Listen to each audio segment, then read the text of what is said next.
Hi, Professor Cat here, Dr. K.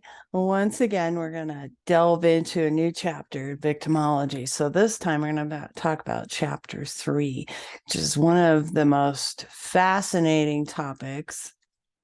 Statistics. I know you're as excited as I am.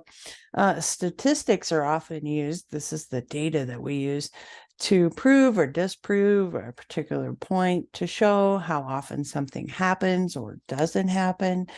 And we see statistics a lot in media and advertising and reports, even in textbooks. And what do they really mean? Are they reliable? Can we trust them? So we look at the number of victims of various types of crimes by the use of statistics. So these are compiled from many different studies, and it can be very easy to uh, draw the wrong conclusions from the use of statistics, even ones that we find ourselves. So when I worked on my doctoral research, which was actually on bullying, so it's related to this, I had to look up a lot of statistics, and you really have to look closely at a few different things. So one of the first things that I use, and I use this a lot when I'm teaching, as far as offering students advice, whether it's an assignment or evaluating a statistic, we can go back and rely on this thing we were all taught in elementary school, which is who, what, when, where, why, and how. So those questions cover a lot of ground. So if I come across a statistic, I want to ask a few questions about that statistic. Okay, I'm not editing that out because we all struggle with that word. If you don't, I have mad respect for you. We can talk about it, but we can't say it. And I want to ask those questions. So, how was the study conducted?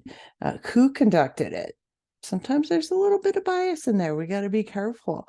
What was the study specifically about? We might find a statistic about something and then discover that the study was not exactly what we're looking for. So we don't want to just take statistics at face value. There's an old joke that 75% of all statistics are made up on the spot. And that's kind of true, because statistics can be easily manipulated. I can go online. I can just pick a topic. I can go online and probably find some sort of statistic or article or something, either for or against that topic.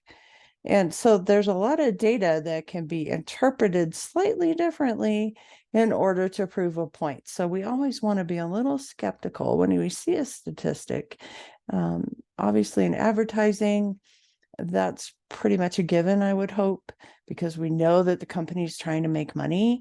But even in more serious type of publications, articles, maybe something we read in the New York Times or the Wall Street Journal, where did their statistics come from?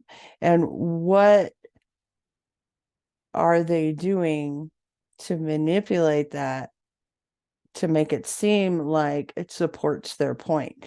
And I'm not saying all statistics are bad, they're not. But it's the way that they're used that we need to look into, especially when it comes to victimology.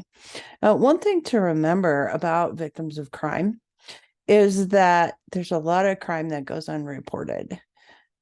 So for every crime that goes reported, there's probably several, especially in the case of sexual assault, sometimes domestic abuse, especially of men. In my past, dealing with victims, the majority of my victims were female.